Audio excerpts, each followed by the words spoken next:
Svenske Frederik, som desværre måtte melde sig syg i dag, og ikke kan komme på. Han kom på hospitalet med noget maveinfektion, eller vi ved ikke præcis, hvad det er. Til gengæld kan vi så se Giovanni, hans lillebror. Hvad er han for en? Talentfuld bror, som jo er tungere end Frederik. Han bokser i cruiservægt. Han har haft en enkelt kamp, som vi ikke har set på skærmen endnu, men nu får jeg ham se i aften. Han er et kæmpe talent.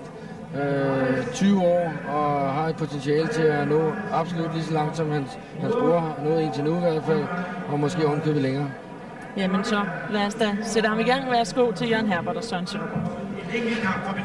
Ja tak, og det er en rutineret herre, at Giovanni Alvarez skal møde. Han er godt 18 år ældre end Alvarez Jerry Lee Williams, og han har 3 gange bokset her i Danmark, sidst i april sidste år, hvor han mødte Rudi Markussen, og der er måske mange, der husker, hvordan Jerry Lee Williams her blev knockoutet i første omgang, et meget, meget grimt og uhyggeligt knockout. Så spørgsmålet er, Søren, om ikke Giovanni Alvarez får en rimelig opgave her, nem opgave. Og så han møder jo rutineret modstandere, der har mødt mange store navne, der har også gået i tiden ud med dem, så altså, det er så en af de kampe, han forhåbentlig vinder komfortabelt, for en masse lærerigt ud af. Og første omgang i gang. Williams rekordliste lyder på 11 sejre, 12 nederlag og 1 uafgjort, mens Giovanni Alvarez jo debuterede sidst han var i ringen, så det er altså blot hans anden kamp, og han er noteret for en enkelt sejr, og det var pointsejr over Steve Fisher fra USA.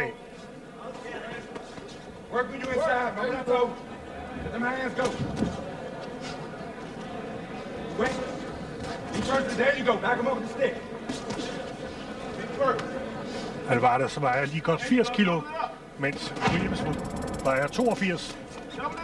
Hands up, hands up. Box, box.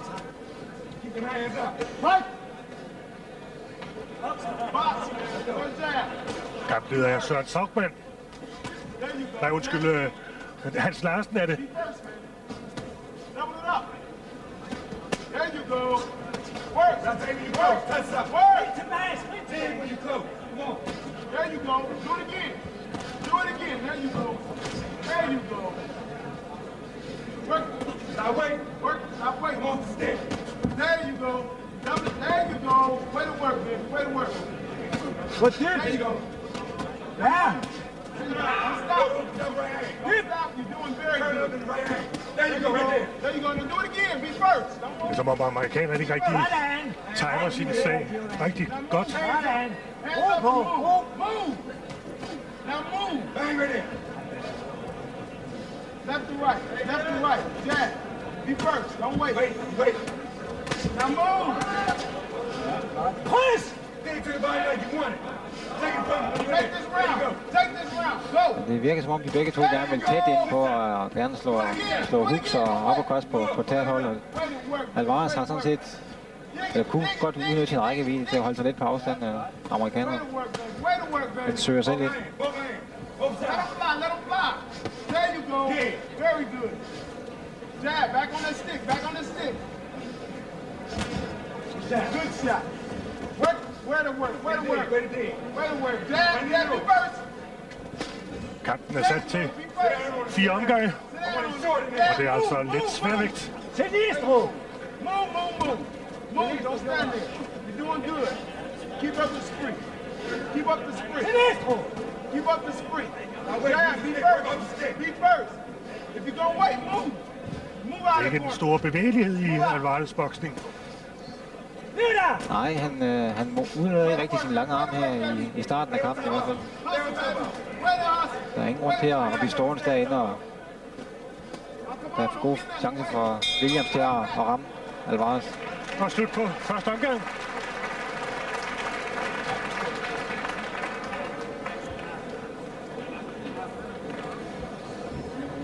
Alvarez har bokset 45 kampe som amatør.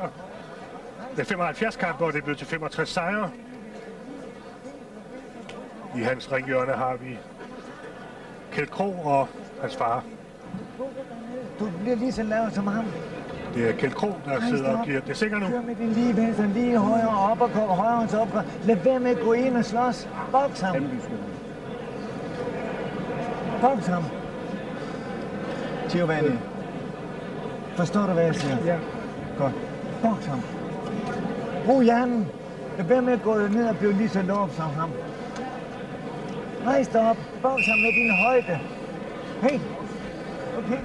Okay, Krog understreger netop, hvad du sagde, at han skal udnytte sin større rækkevidde og større højde. Right up there first. There you go. There you go. Hands up. Hands up. Hang tight. Okay, hands go. Let them hands go. There you go. Kom jo, Manny. Beautiful. That's what I'm talking about. Og en højre over fra Williams. That's the way I showed you. Kom jo, Manny. Arbejde. Do it. Gå sinistro! Sinistro! Your world. 1, 2, 3. Se her, når Williams han angriber, så kryber Alvarez sammen og 1, 2, 3. prøver så på at slå kontra ved kropsstød, dybe kropsstød, i stedet for at flytte sig lidt. Kom kontra. Bara aspettare, non aspettare, ja? Ja, det er som om, han tillader, at det kommer lidt for meget til feltet, Ja, Williams. han burde komme ind først. Ja, Det er her. talt over Williams. Ja, der han glider. Forza che non ci è finito, Ja! Ja, Kryds ham. Ancora, vai! Kryds ham med højre. Stop reaching, dude. Just work it out. Work it out. Move. Move, man. Dance around. Dance around. In testa dopo! Dance around. Go the other way. Go the other way. Che non c'ha condizioni, vai! And just move. Move. Left to Vai, right. vai, non c'ha! Left to right. Left to right. Let's move. Doing good. Come out of this round. Kom igen. Lidt mere afstand mellem bokserne nu, i forhold til første omgang. ja, men jeg synes, det er synd, han ikke udnytter sin lange rækkevidde og den boksemæssige kunde, han har Alvarez. Det er som om, ja, man kunne måske forestille sig, det er lidt fra den træning, amatørboksing har på ham, som han ikke helt er kommet af med nu, at det er de tunge træffer, han satser på hele tiden at komme ind og slå. Non c'ha vai, Giovanni, vai, vai! Vai col sinistro! Way to grab on. Way to grab on. Way to grab on. There you go. There you go, baby. There you go. There you go. Short nap. Højre, baby. Ja! Ja, det er godt. Ancora, God vai! højre fra Alvarez. Højre.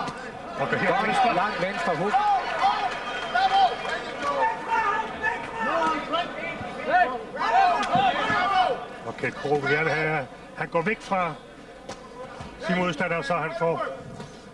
Ja, det har Der er også også en været, rækkevidde. det har også været på distancen, hver gang han har ramt med et stød, der har gjort indtryk på Williams. Non fa respirare! Hands up, baby. Hands up. Hands up. Nu har der kommet ind med en uppercut. Hands up. Turn them up. Turn them up.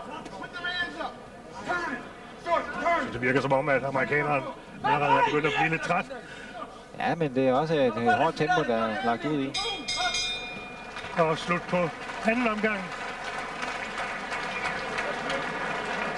Og jeg synes bestemt, at Alvarez kom bedre ind i anden omgang end i første. Ja, en bedre omgang. Det fornægter sig ikke, hvem han er i familie med. Det var med Flyt dig for ham. han har en anden figur, kan man sige, end Frederik, og synes godt, han kunne udnytte sin rækkevidde bedre. Tro på, at du kan det. Kør den højre indover.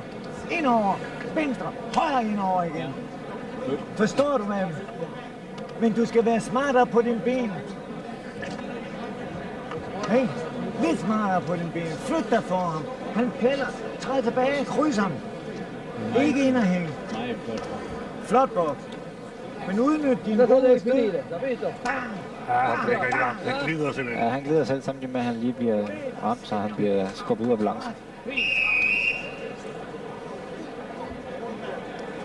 Men kan Krog altså gerne have, at Alvarez får lidt bedre benarbejde, og så ellers bruger venstre til at kunne åbne for, at han kan komme ind over med sin højre.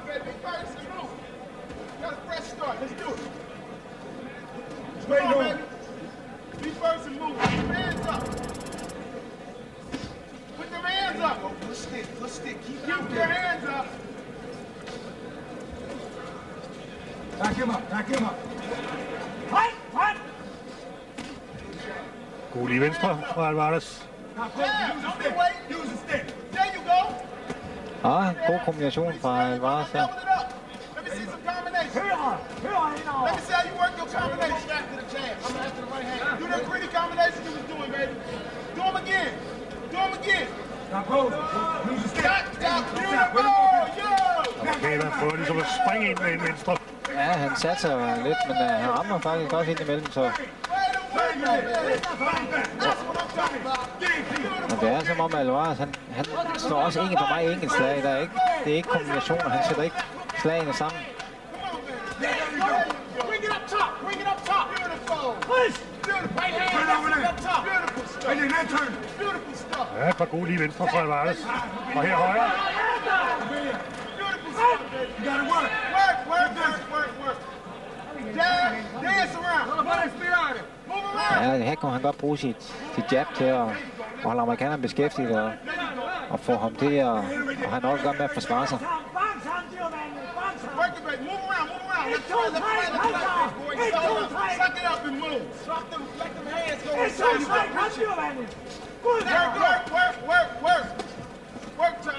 Work time. Men det er en god kamp for Alvarez, som han kan lære noget af. Og på en video bagefter vil han kunne se, at han slår for mange enkelte stød. Der skal nogle kombinationer til for at komme igennem.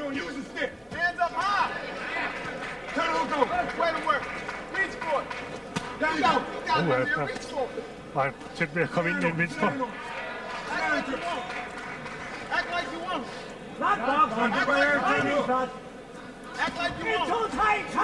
Right hand, left hook. Act like you want. Act like you want. Right hand, left hook. Don't get nothing away. Come on. Work it, baby. Dig. You're doing good. You only got 4? Let's go. You only got 4? Come on, man. Det er som om, at Alvarez virker en lille smule rødvild, hvordan han skal lave sine kombinationer. Ja, men han går og venter lidt på, at amerikanerne skal misse, og så er det altid på halvdistancen, han søger ind hver eneste gang. Do it again. Go some. There you go. Now keep going. Og slut på tredje omgang. Man vil sige, at Alvarez i sit korte profkarriere har fået lært en masse allerede. Første kamp gik tiden ud, og det er den her anden kamp også på vej til. Ja, det kunne godt tyde på det, og det er også en kamp, han lærer utrolig meget af. Og der er nogle ting, der skal rettes for. Der er ingen grund til at gøre det så besværligt, som han gør det i dag, synes jeg. Situation fra tredje omgang. Der kommer han ind med en uppercut, der ikke rigtig får fat. Her kan man se, at han kunne godt bruge sit jab til at beskæftige amerikanerne og lukke op for hans parader.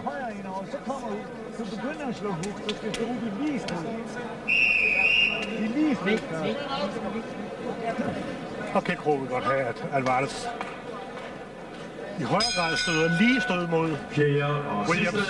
The last round. Let's go, baby! Keep it on top of. Nothing to it. Don't wait. Nothing to it. Be first. There you go. Beautiful. Suck it up. See that?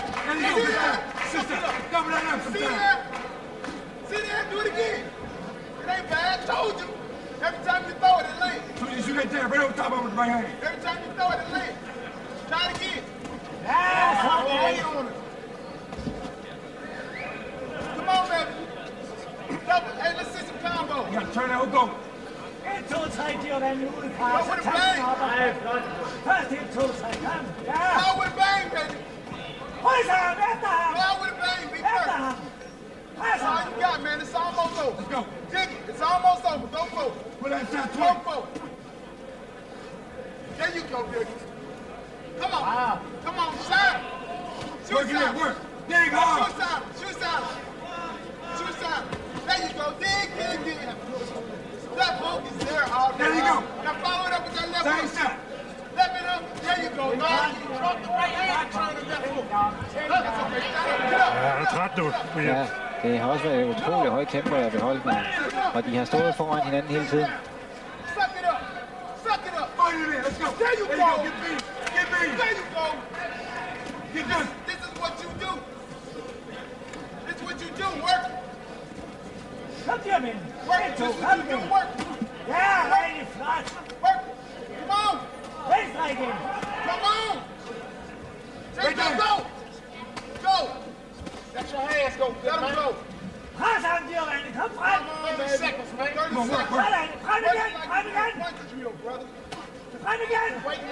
Og så vil Kjeld Krog godt have Giovanni Alvarez mere fremad. Det er godt. God uppercutter derefter. En venstre. Igen det lige venstre fra Alvarez. Men han vil ind og slå uppercut til Hooks.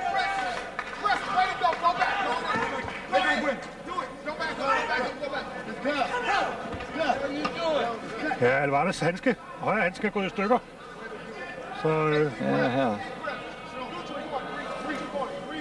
Ja, han har kun 30 sekunder tilbage om den, så... Men det er jo klart, at det er jo farligt, hvis handsken er sprunget op. Ja, det kan ske øjenskader, og bare det at få polstret i øjet, det vil være irriterende for ham.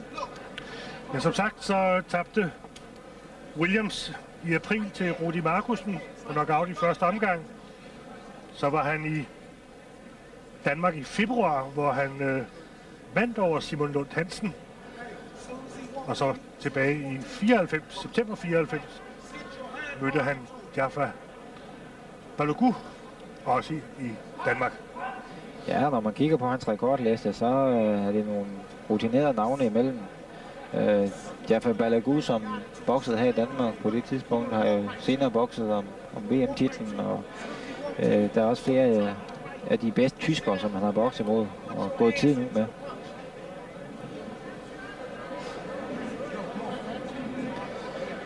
Ja, man kan også mærke på Alvarez, at okay, han er ny i det her game, og han er meget ufærdig. Der mangler meget. Ja, men altså, der er masser at bygge videre på. Han kan jo mange ting, men han vil gerne vise en masse, tror jeg, og lidt for meget fysisk i forhold til hans statur. Han skal nok, synes jeg, efter min mening i hvert fald, gå lidt mere over i det tekniske. Og han har rækkevidden til at bokse på afstand. Men man må sige, at de er lige godt 80 kilo. De er godt fordelt på den 21-årige Alvarez. Ja, og det er ikke sikkert, at han stopper i den vægtklasse. Han har muligheder for at komme vægtklasse højere op. Vi kan se det neutrale ringhjørne af Jerry Lee Williams.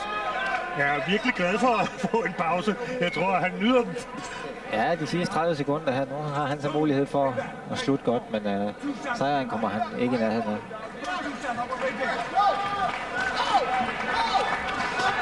Der ser med en frisk handske og giver frisk boksning fra Alvarez. Sidste 30 sekunder, han går i hvert fald fremad nu. Men Williams har fået luft igen. Det er en effektfuld afslutning på denne letsværvægtskamp. Det kan være, det nok skal til at indføre en pause lige før det sidste halv minut. Og her er det så slut. En udmærket kamp i et højt tempo. Og med dette her Giovanni Alvarez som vinder, det tør jeg godt sige, selvom det er dommerne Beat Andreasen, Jan Christensen og Svend Erik Knudsen, der selvfølgelig har et afgørende ord, og deres afgørelse får vi om et øjeblik. Men jeg tror, at Jerry Lee Williams her er udmærket tilfreds med, at kampen gik over alle 4 omgange. Jo, men jeg synes også, det var en seværdig kamp. Og Alvarez fik lært noget, lad os lige se. En af situationerne her fra 4. sidste omgang. Der prøver han med højre, men så kommer Alvarez godt igen. Og her ja, og han får lagt lidt pres på ham på afstand også. Og bliver ikke selv ramt så meget. Så. Og det var det, vi egentlig gerne ville have set lidt mere til. Ja. Men altså, der er selvfølgelig en masse at arbejde på for Kjeld Krog, og det er jeg sikker på, det er en af de ting, han lægger meget vægt på også, det er med benarbejde, for det er et af hans varemærker. Men jeg synes i hvert fald, at de vel omkring 2.000 tilskuere her i Odense Idrætshal har fået en fin optakt på det, der ligner en rigtig, rigtig god bokseaften. Ja, det har været et par rigtig tætte kampe, de 2 første her. Og de har da også bragt stemning ind i hallen, og det er ikke ret tit, det sker allerede i de første 2 kampe. Der skal ligesom lidt til for... Ja, det er jo tit, at der ikke kan komme ret mange tilskuere til de allerførste kampe, men rent faktisk så er der pænt fyldt op allerede nu.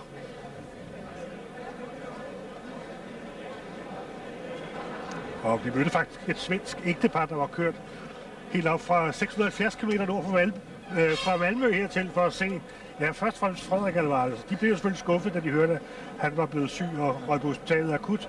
Men jeg synes, de til gengæld fik en god kamp her med lillebror Giovanni Alvarez. Ja, og stilen var jo lidt den samme, kunne man sige. Der var kamp i over. Og vi skal have de to boksere ind til kampleder Hans Larsen. Dommersætterne frem, og Per Erik Andersen har 40-35, Jan Christensen har 40-36, og Svend Erik Knudsen han har 40-36, og de er alle til fordel for Giovanni Alvarez. Ja, 3-0. Alle 3 dommerstemmer til Giovanni Alvarez, og det er der ikke noget at indvende imod. Og Jerry Lee Lewis klapper også af den svenske bokser her. Men vi skal selvfølgelig videre i programmet, og den næste kamp, vi skal have, det bliver en meget interessant